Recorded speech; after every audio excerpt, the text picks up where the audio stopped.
Everything settle down. Quiet, please. Go. Mr. Findley, are you a Canadian writer?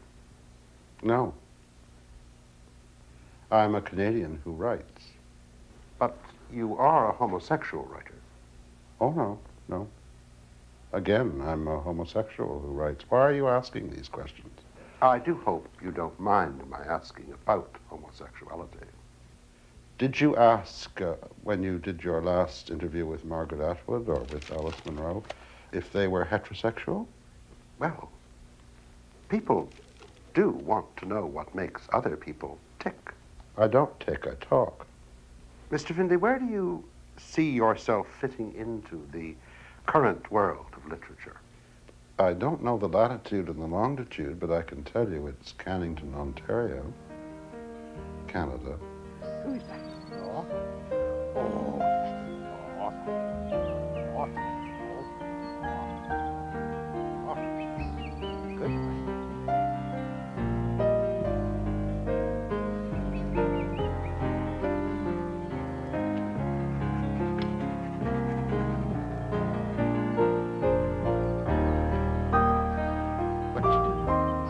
What you do? Okay.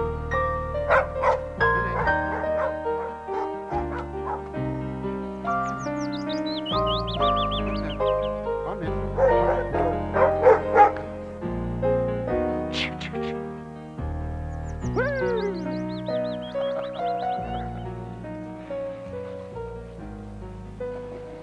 I wish I could do that. I wish I could do that. Timothy Findley. Findley with an E-Y, by the way. I'm going to stop answering mail addressed to Findlay with an A-Y. I'm so sick of it. And then back to the camera, please. What have I done? I published 6 novels, 2 collections of short stories, a play, and the first in a series of memoirs. This work has won lots of awards. It's been translated into a dozen other languages. I've also written a couple of feature films, whole raft of scripts for radio and TV. I have 3 honorary degrees, which I think is marvelous, given that I dropped out of high school at grade 10, and I've been appointed to the Order of Canada, of which I'm very proud, the Order of Ontario. So that's what I've done, but it's not who I am. Who's that man in the tree? That's right. And why is he pointing the camera at me?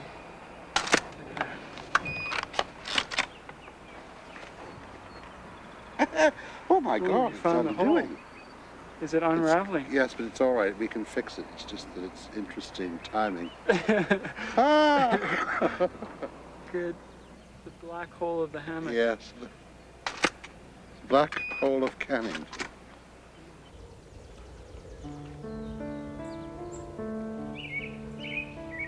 I have always been in awe of all of this, ever since I was born. That land out there, these animals. I've never understood where our culture picked up the idea that these are less than we are,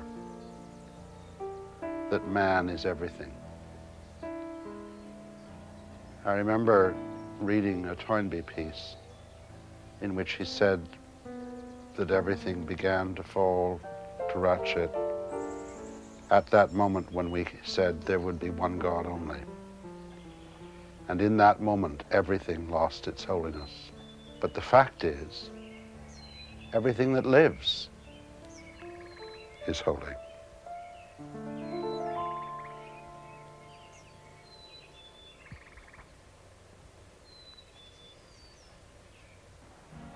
This is the land that my great-grandparents came to in the 1830s and the 1840s. It's not, of course, the very land, but it is the land of southern Ontario. And about 15 miles from here, my grandfather, Findley, spent his boyhood delivering mail on horseback, and my grandfather, Bull, had a piano factory in a town south of here. This whole world of rolling land and the trees, the feel of this earth, it is literally where I feel my feet belong. and it is a place filled with magic.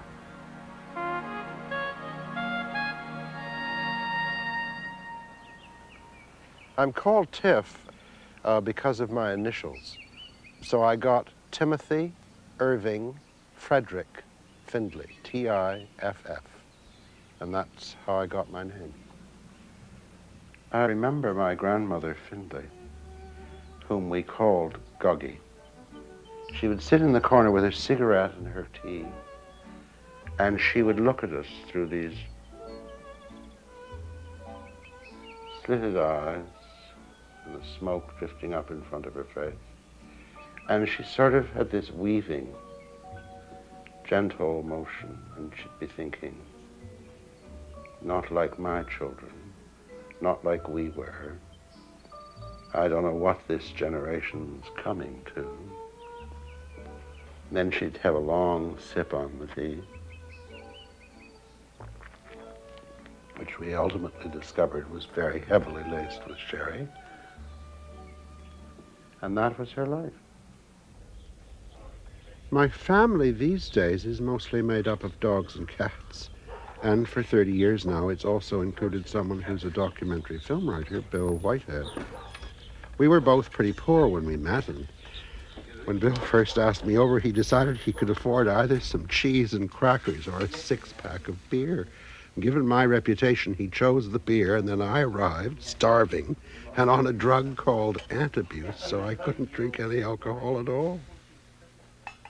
Well, alcohol has played a very large role in my life. I went through a period in the 1950s. The manifestation was that I was incapacitated by alcohol. And it wasn't until I met and took Bill into my life and he took me into mine, into his. Well, that's a nice little Freudian slip there, because Bill did bring me into my own life. He didn't do it by saying you're going to stop drinking. He did it by proving that there was something really worth being sober for. Memory is very strange. It delivers the stuff, of course, that you are unaware of when it happens. I have a memory, vital memory. This happened during the war, in the early days of the Second World War, which was a very dark time. It was a very dark time, literally, physically dark. And we had lost our home, and my brother and I were sent to a boarding school, and my mother went off to follow my father. Then my brother became desperately ill with rheumatic fever. And my mother had to return. And she came and she took my brother away from the school. And I remember so very vividly the sense of being abandoned when I watched my mother watching me from the rear window of that car as she was driven away with my brother all wrapped up in blankets. And she turned to watch me fading from her life and the car going down the hill. And I then turned around with a sense of being utterly abandoned in this dark place, which I absolutely hated. I hated that school. I hated my fellow students, the masters, and everyone. And what memory does with that now is, in my understanding, is to realize that the person who turned, the child who turned to walk back into that school, was the incipient writer. There was the incipient writer watching with wonder the subtleties of the adult world come in and alter his life forever. I guess the need for storytelling was always there. I spent 15 years as an actor, and before that I studied dance. But my lower vertebrae just wouldn't give me the flexibility I needed, so around 1948 I got seriously interested in the theater. Well, by 1953, I had then I'd been to take some acting classes in Toronto, and I had made the shift to theater. and had been in the theatre then for about 2.5, 3 years, and had gone into television and radio, and on television got very lucky and had a wonderful role in Stephen Leacock's Sunshine Sketches of a Little Town, and also got the chance to play on television the great role for a young man, Marchbanks, in Shaw's Candida. And at that very moment, Tony Guthrie came to Toronto scouting for actors to be at Stratford that first year. And it just so happened that he saw me perform on television the role of Marchbanks. So I consequently then went to Stratford. And there were many other, that first year was extraordinary in every way. And there were many other quite wonderful and extraordinary people there. And one of them thought highly of my work as an actor and said, no, now look, what you do need is some more training. And I would be delighted to sponsor some time for you at the Central School of Speech and Drama in London. Consequently, ended up being in England for about 3 years, having a fabulous time working as an actor. All because of the faith put in me by that extraordinary person, and that extraordinary person was Alec Guinness. What's that line of yours to Hastings? It's a vile thing, something. It is a vile thing to die, my gracious lord, when men are unprepared and look not for it. And look not for it. Same problem, really. But is it? I mean, I've been changing it because of the emphasis. Well, why not try taking it straight through? It drops at the end and you can't be heard because you've only got a cupful of air in your lungs. Can you do 6 lines of Shakespeare on one breath? It's a big order. That's a big author. And big authors make big demands. I'm not suggesting that breath control is all there is to being an actor, but in terms of technique, that awful word, it's fairly basic. As actors, we haven't the right to throw away an author's intentions just because we haven't got enough breath in our lungs. Ready, Alec? Ready. I was just about to consult my lecture notes. Coming to eat? Yes, I am. Pardon me while I climb into a heavy disguise. I'm in the theatre in the 1950s, and at that time I was working in England and was in a production of Thornton Wilder's The Matchmaker, in which Ruth Gordon was the star performer. And when we were on the road prior to opening in London, we were in Manchester, and we went together to see an exhibit of paintings that had all been painted by people under the age of 30. And in the 1950s, at this time, I was very much under the age of 30. And also, it was the generation that had come into their own following the war. So they were very dark paintings and very dark subjects.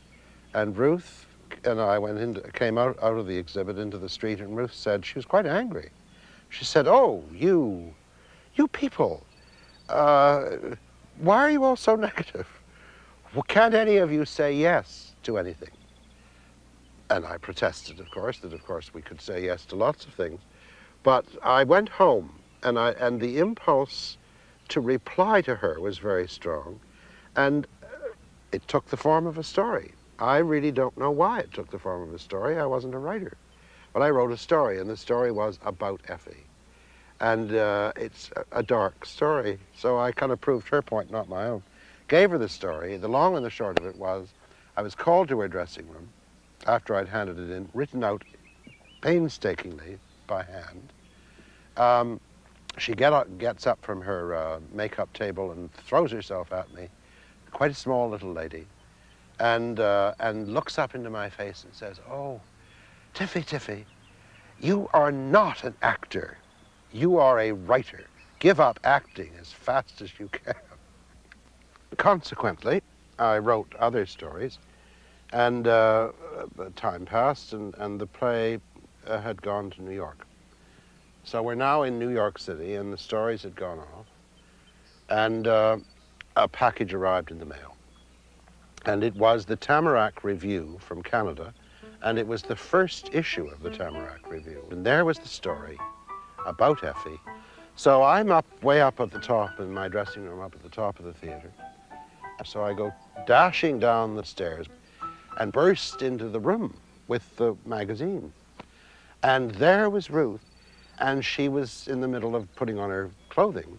She had her leg, sort of like Marlene Dietrich, up on a chair, and she was pulling on these beautiful stockings.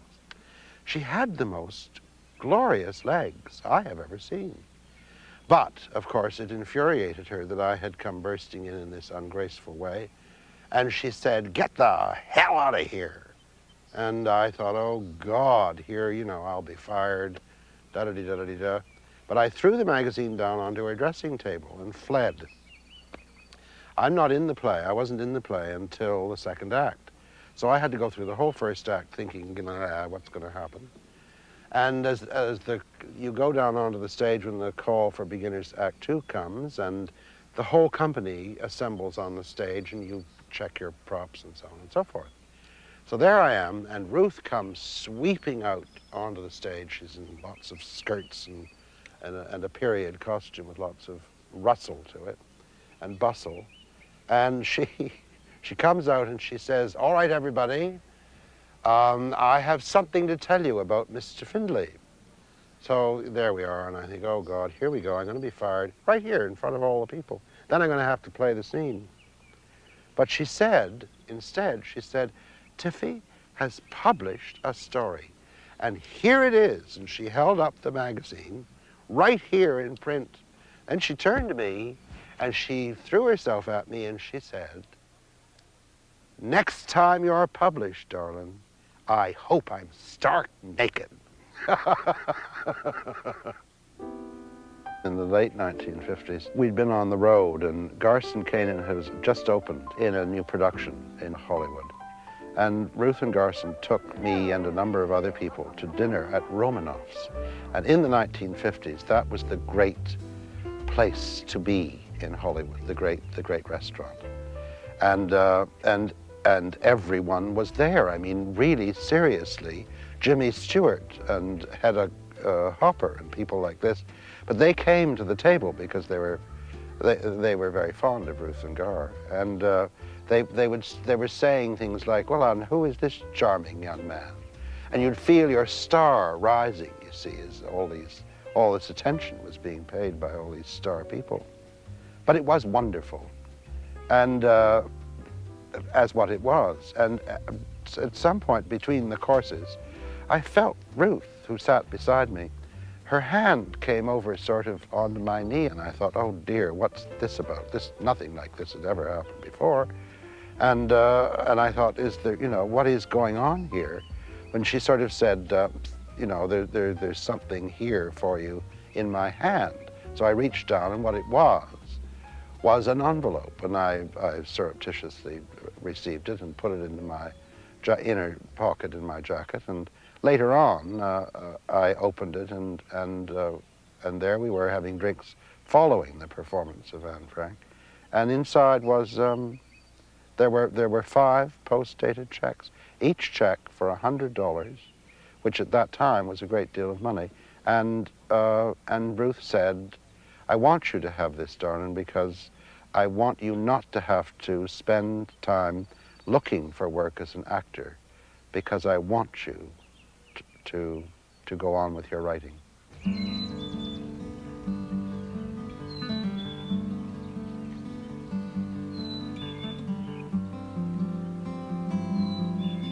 You never learn how to write. Every time you sit down, you have to learn how to write all over again. I could no more sit down and plot how a book's going to be from beginning to end, and then end up writing that book than fly over the moon. I think the whole process of writing is the process of exploration. I'm endlessly thinking I've got the beginning of a piece of work, and all the beginnings that I have written usually end up being about chapter 22 or something, as it so happens. But this is part of the way I work.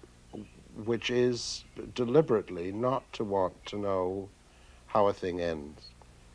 I've been reading Tiff's stuff back to him, the longhand first drafts, for about 30 years now, I would think, because he's always believed that he has to hear it in order to judge the rhythms, and rhythm has been very important to Tiff in, I think, everything he's written. In order to put the meaning into the mind, you have to put it in a sequence of rhythms and cadences that allow it to go in such a way that it sticks. And that, I have found, is absolutely true, that every time I hit one of these indecipherable paragraphs in a piece of work of my own or someone else's, it is inevitably indecipherable because its rhythms and cadences are out of whack. Force of Habit by Timothy Findley. Warren Ellis first wore women's clothes in 1958 when he was 5. Caught in his mother's closet one afternoon while she entertained her lover, Mr. Slade, Warren believed he could escape their notice by pretending to be someone else. Emerging from his hiding place, he wore a large black hat with a veil, also the long-sleeved jacket of a silver evening gown, which covered him to the knees. Warren's mother and Mr. Slade were naked on the bed, engaged in passionate grunting and a rocking motion which reminded Warren of his father rowing a boat. "Is that you, Warren?" his mother asked, looking out from beneath Mr. Slade. Warren had his answer ready. "No," he said, and left the room. Tiff's a good writer, but his penmanship is atrocious. You wouldn't believe what I have to go through to decipher it when I'm typing it. So if I think he needs cheering up, I'll give it the farcical reading, the reading of what those letters might be spelling, what words those could be, rather than the words, if I work at it, I know they are. I love the title. Farce of Rabbit. Force of Habit by Timothy Findley. You all right? This is another John Updike story, isn't it? All right, now let's get serious here. Warren Ellis first wore women's clothes in 1958 when he was 5. Caught in his mother's closet, caught in his mother's closet one afternoon while she entertained her lover. But also, he wants to draw my attention to words that don't work. There's a word in this piece I'm currently working on, and we were talking about the word hose. Warren Ellis had his own sartorial way. His shirts, which he ordered from his father's haberdasher, were gray, and his underwear was gray, and his hose was gray. I still love the sight of him in all that gray hose. And yes, and wrapped around his waist. Well, but isn't that now? There's a thing of what do you do with a word like that? Socks. His socks were gray. Yeah. We don't socks to you. We don't wear hose anymore. We water the garden with the hose. Don't people wear hose anymore? No, they don't. I'll give you an idea of where all that began. These things begin with in these strange and wonderful ways.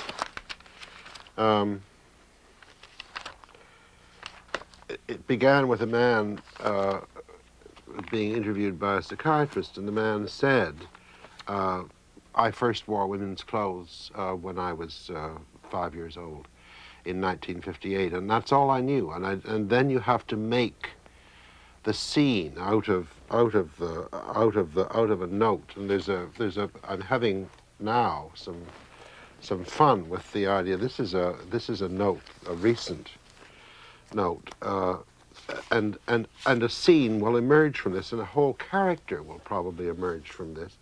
And this just simply occurred to me, and I've put it in this notebook, which is my current sort of workbook. Someone has a brother who talks to his food. All seems relatively calm and normal at the dinner table when the crazy brother will suddenly say to his plate of food, "Make up your mind. Are you going in here or not?" Meaning into his mouth. Or, "Don't tell me your troubles. If your mother ended up on someone else's plate, that's not my fault." I can't do that. I can't possibly ask her to let me inspect her vegetables. No, I can't. It's not done. Not even for humanitarian reasons. He's talking to his vegetables. Then he says to a guest at the table, Madge, I'm terribly sorry, but may I have your peas, please? Of course, she says, if you insist. And the peas are duly transferred from Madge's plate to Mad Brother's plate, and Mad Brother pushes them around with his fork and waits significantly. And then he says, well, is she there? Oh, for pity's sake, he says. Ralph, he says to another guest at the table, I'm terribly sorry, but could I have the rest of your peas on my plate? Of course. No one ever resists the Mad Brother, who is, if crossed, violently dangerous. This is the kind of note, and you kind of think, what am I going to do with this? Finally, the Mad Brother, whose peas have lost their mother. Isn't that wonderful? The Mad Brother, whose peas have lost their mother, sweeps all the peas into the dog dish and says, find her yourself. I've done all I can. What does it mean? What does it mean when something like this happens in your mind and you're impelled to say, this is interesting. I don't know what it means, but I'll put it down as a note. And that's the very same thing happened with this when it came, this man was sitting in a psychiatrist's office and he said, the first time I wore men's clothes, I hadn't a clue what it meant. But it turned into this other. Well, this will, in time, also emerge as a full-blown segment of the book. And I can't wait to discover who this man is who talks to his food. And obviously his food talks to him. Characters come into your mind as themselves. It is precisely as it would be if you met someone for the first time. As long as you're intrigued by the person that you've met, you then want to get to know them better. They are fairly insistent when they come into my mind. They come full-blown, but they don't come screaming and yelling, I'm here and this is what I'm about. They don't carry signs. But it is a kind of insistence they simply won't let you go. So this means that you have to pay attention. And in the paying attention, you explore who they are and why they're there in your mind. And inevitably, the reason they're there in your mind is because they're part of a story. I went to a dinner party in Toronto in which a very great European writer was being honored.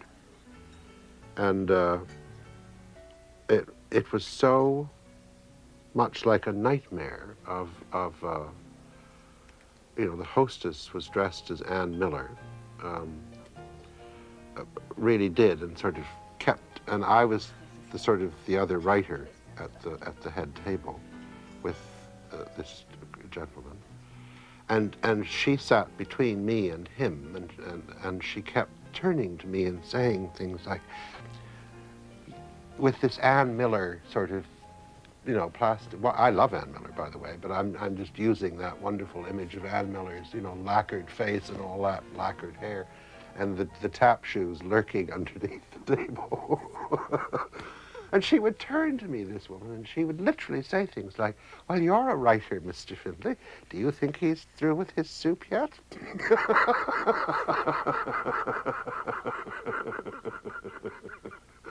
So I didn't know what to do. There was the church and all the great, a lot of other very great artists sitting at this dinner table. And it was quite splendid, but I mean, how you could walk away and not grab it for fiction, I don't know. So to me, there was the last element was there was this waiter, the white jacket, the thing over the arm and so on, and he was busy, and he was very bad-tempered and very morose and sweated all through the entire meal, and I thought, this man's got something up his sleeve, and he either hates someone at this table or all of us. So this idea that that a gun was going to come out from underneath the serviette on his arm, and that he would assassinate for want of a better figure to assassinate, the person who the dinner was being given for at the head of the table. Somehow, over the next 6 months, this was turned in my mind to the assassination of Jean-Paul Sartre, who now in this novel, in I think the opening scene, arrives in Toronto for this great writers, intellectuals conference, and is feted at someone's house and is assassinated at the dinner table. And that rearranges a lot of history and gets this novel off to a very interesting start. But it came from this real dinner party. When I was writing Famous Last Words, in which the Duke and Duchess of Windsor are major characters, I flashed back to an earlier time in my life, namely 1936, when I was 6 years old.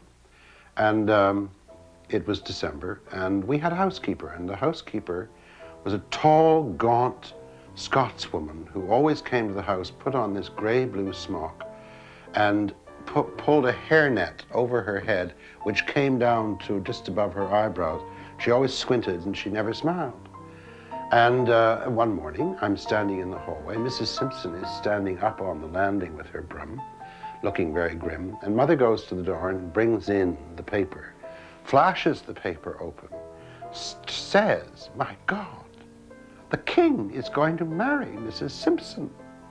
And I, aged, 5, 6, turn to Mrs. Simpson standing on the staircase, give her a look, and look back at Mother and say, "Why?" Poor Mrs. Simpson. I retold the story of Noah and the Ark in a book called Not Wanted on the Voyage. It's been made into a play now, which has been workshopped by the students at the National Theatre School in Montreal. A perfect editor in a book publishing sense would be an actor. Because the actor knows what can and what cannot be done on the basis of believability. Every time you come to a crisis as an actor, aside from the crises that arrive from the fact that you can't do what you want to do because you're not there yet, but the major crises surround the thing of I can't do this because I don't believe it. It is impossible to find the believability here. And actors won't function and cannot function without that. And of course, the same is true of a character in a book. Wondering, since we're doing Not Wanted, we're doing an adaptation now. Yes. How you felt about seeing your work take on a completely different form? If what I watch is different than what I achieve putting on the page, then that is fascinating, because as long as it's coming from people who are truly engaged. But if it's being done by people who are floundering or don't care, above all by people who don't care, then it can be devastating, and you want to kill people.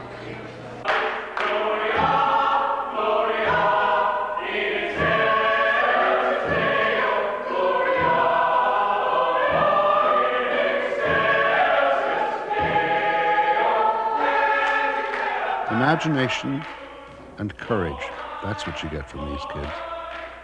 And it's wonderful.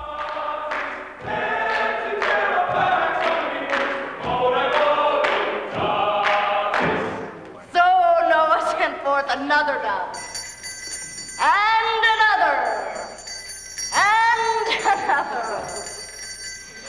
And none of them returned. At last, Noah sent forth a dove of his own, better trained than the rest had been. And this dove did return.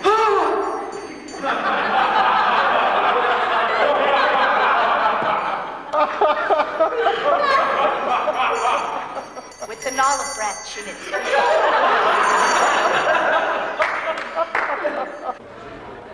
The last one I'd tell is one about Bill Hutt. And we were having a conversation following a performance of Lear that was given by another actor. And Hutt had played Lear twice at that point in his career. And this other actor was famous, but his mode was practically Victorian. He pulled all the stops.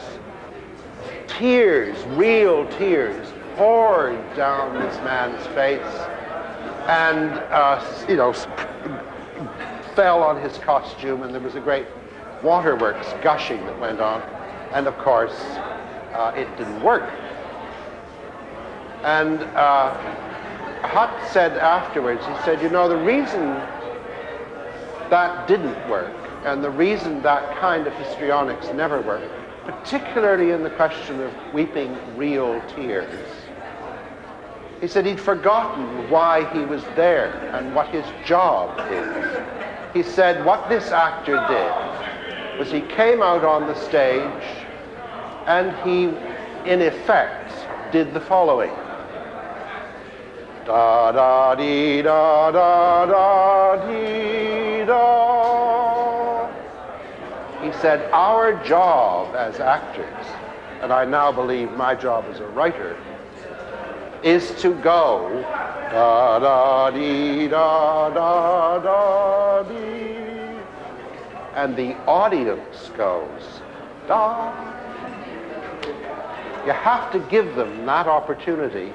For them to be moved, you need to provide the groundwork for that, not the actual thing, because then they say, well, so it's tragic, sorry about your kid, you know.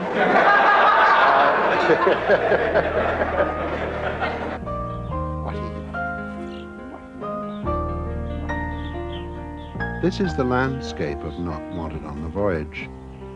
It actually started out to be the story of an Ontario family at the turn of the century, right here, a mean, unhappy farmer, his gin-drinking, hymn-singing wife and her blind cat. And there's this big blizzard, which is when the farmer deserts his family and the blind cat gets lost in the snow and everything is dreadful. Then I went to a poetry reading and my friend Phyllis Webb read something that just happened to juxtapose the words blind, dark, and arc. And suddenly, chong! The whole thing fell into place. It wasn't a blizzard, it was the Great Flood. It wasn't just a farmer, it was Noah, and he wouldn't let his wife's blind cat onto the ark, and so Not Wanted on the Voyage became what it is. There are drafts that I don't see. I think when what Tiff presents to me as the first draft is the first serious draft. Everything else is what, I don't know whether he uses the phrase, but when I was writing scripts, I would call garbage drafts. They were the drafts that you have to go through in order to produce something that you feel is worth then taking on to another step. After that point, when we've reached the point at which we can actually get something onto disc, into a printout, which then Tiff can rewrite. Certainly the thing that has always struck me about his writing is the size of the jumps he makes. The thing about drafts of work is that what you have to do is you have to be obedient to the integrity of the characters. You cannot cheat their character. You cannot make them do things they would not do. So that all of this has to be revealed through the people who've come into my mind. You have to do this not only so that the story works and then gains its own integrity because you're being obedient to the integrity of the characters, but you're doing it for the reader. The reader must get from this the power that you have put into it, that you want to be there. They cannot come away from a book feeling cheated, confused, or shrugging their shoulders. So that's what draft making is about, is to make sure that the reader gets the whole piece intact, with its integrity intact, to the best of your ability. And so I spend days in this room reworking every scene, trying different approaches, trying to get the story and the people just right. I think they're going to give us another posting. That's what it is. I think they're going to send us somewhere hot. Mexico. Mexico would be nice. Cool white houses, red tile floors. In Cairo, we had red tile floors and ceiling fans. Balconies. I sat in the sun for days on end. Your father loved it there. Yes.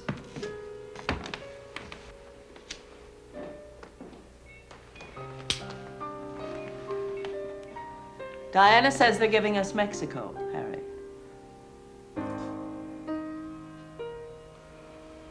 There you go. It's good to see you, Diana. Thank you for meeting the plane. You're welcome, Father. Well, let me propose a toast to our being together. This is a story about an ambassador who has returned from Moscow in the 1970s because there has been a murder. His wife is suffering from Alzheimer's disease. The play uses memory as a means of exploring what we remember, why we remember it, and how we use memory. So when she tells certain aspects of this story, are we getting the truth? Are we getting something she genuinely doesn't remember? Or are we getting a trick where she uses the disease to protect her husband? Why are they hiding us, Harry? Why are we hiding? What have we done?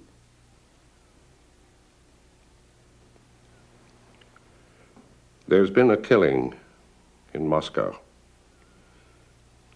A young man.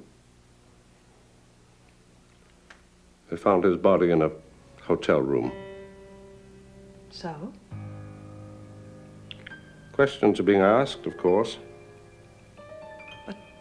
What's it got to do with you? Did you know him? Did Mother know him? What's the connection? He was your mother's lover.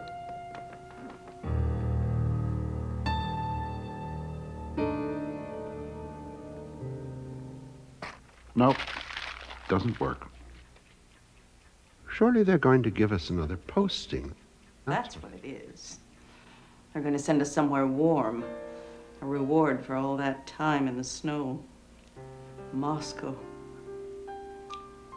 Mexico would be nice. Hot, white days, cool, white houses. You've had your posting to Mexico, Mother, years ago. In Cairo, we had ceiling fans and balconies. I sat in the sun for days on end. Your father loved it there. Diana says they're giving us Mexico, Harry. Won't that be wonderful? Could she have forgotten? Pay no attention. We'd want to get a good sleep tonight. Company tomorrow. There you go. Now, let me propose a toast to our being together. Why? I beg your pardon? Why are we here, Harry? I don't know. They haven't told me yet. No, too explicit. Needs more character. What if... Please, don't stare at me, Diana. Light your mother's cigarette.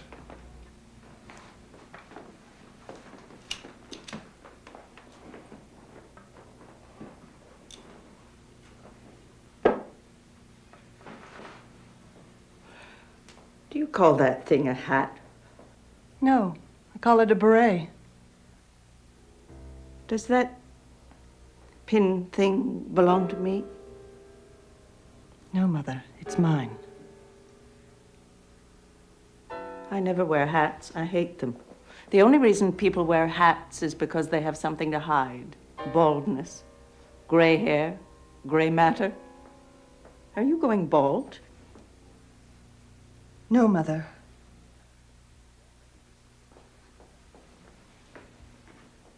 Do you know why we're here? Close the door, No. Diana.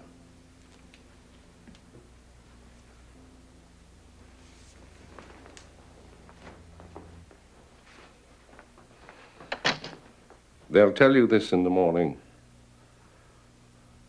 I might as well tell you now. What?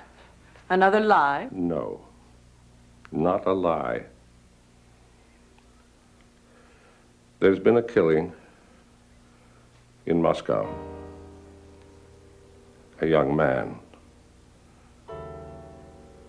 They found the body in a hotel room. So? Questions are being asked. Why? Was he a Canadian? One of your staff? It was him, wasn't it, Harry? Yes. Who? Misha. Daddy?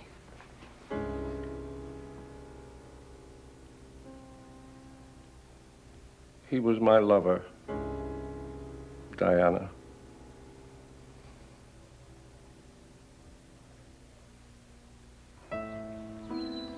It's so hard to start to write. I don't want to commit myself to a piece of writing. So I'll do anything to keep myself from reaching the desk or getting to the table. I'll do crossword puzzles, I work in my journal, I go for long walks. Anything not to write.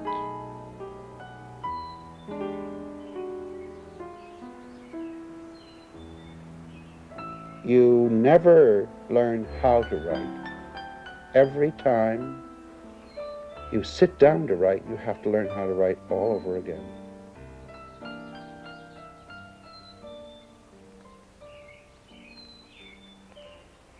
Lots of friends come to visit. Sometimes it's people from theater days, often it's someone from the book world, like Marilyn Powell, a critic and radio producer, and someone whose conversation I always look forward to. The thing inside you, or at least I think of that with regard to writers, that they have something inside them that pushes to get out. Oh, I couldn't agree more. Because I've always felt there are so many kinds of writers, Marilyn, and I'm one of those kinds. I am not an intellectual writer. I cannot pre-plot. I can't decide what it will be. I have to find out what it's going to be. And part of the process of finding out what it's going to be is waiting for the thing you're describing, which is the thing inside, which has come to its own moment. This is why, for me, it is, in a sense, like birth, because it says, okay, now I am whole, I'm ready to be born. But when you're born as a human being or a beast of any kind, you are still the baby, but you are whole, and therefore you must mature and so on. So once this thing has become a whole creature, it says, okay, I'm ready to be discussed now. And that, for me, is usually arrives in the form of a whole person in my mind. I heard a voice inside the other day screaming at me, you're going to laugh. I did later, but it was quite alarming when it started to happen, because it literally was a voice screaming inside me. You've got to get me out of here. I don't even know what it meant, but it was a sense of that there was something there, whole, that was happening back in here somewhere, making noises that are otherwise incomprehensible. What does that mean? You got to get me out of here. Who the hell is this? What is that about?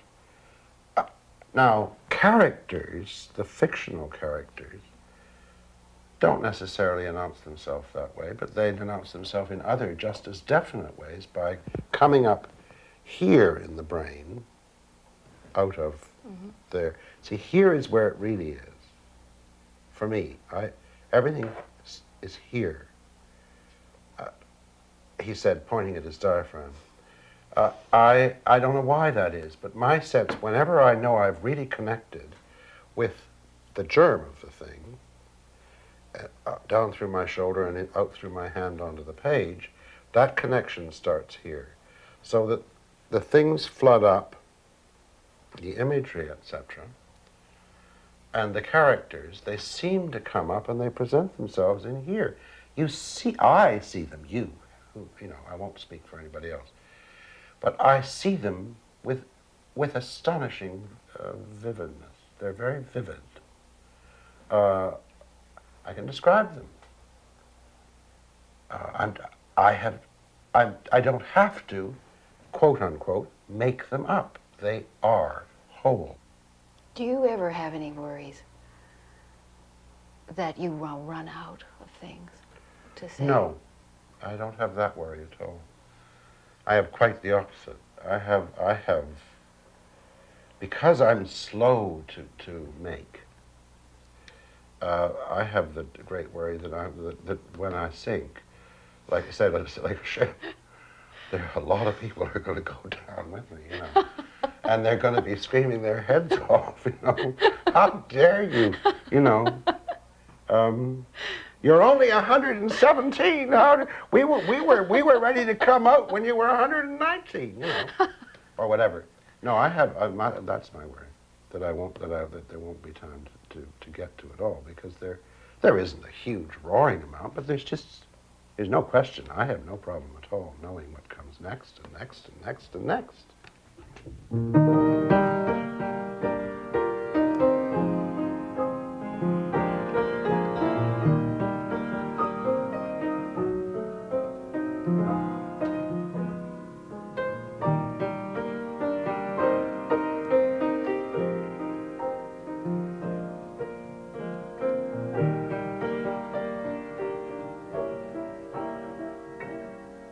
These are the songs that used to float up the stairs for my parents' parties in the 30s.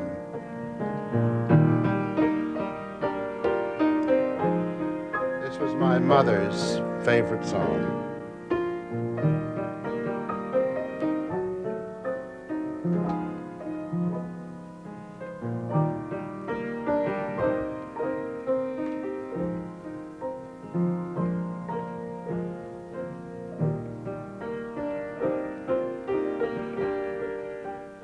Childhood, why does it preoccupy me so much?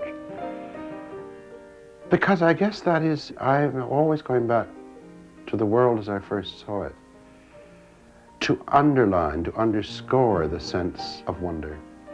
And we're supposed to only have that delivered to us once, but I want everyone to have it every day. And I try to achieve that sense of wonder every day. And I think that's why. I think it's fair to say that it's to go back to a particular kind of innocence. So you see everything as wonderful. When I was very young, I slept in a room at the top floor of a house in Toronto. And my brother slept in a large adult bed across the room from me. And I slept in an iron cot, a kid's bed, not a little baby's bed, but a child's bed.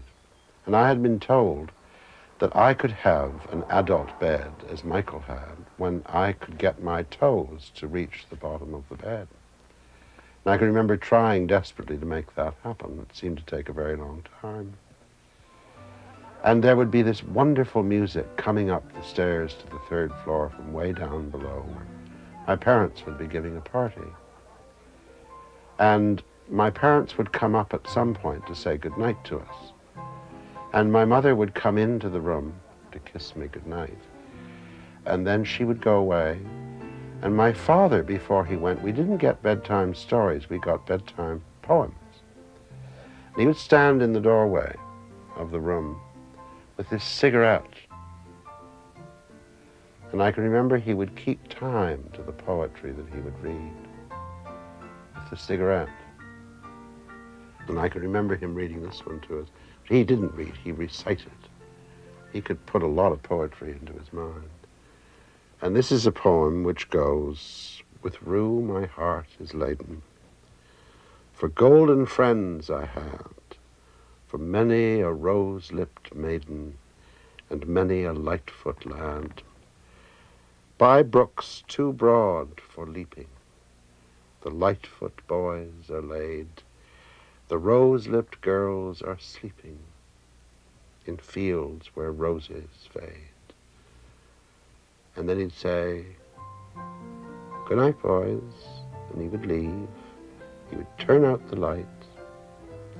And the last thing you'd see in this sort of golden light in the hall beyond was my father's cigarette smoke as he made his way down the stairs to the party.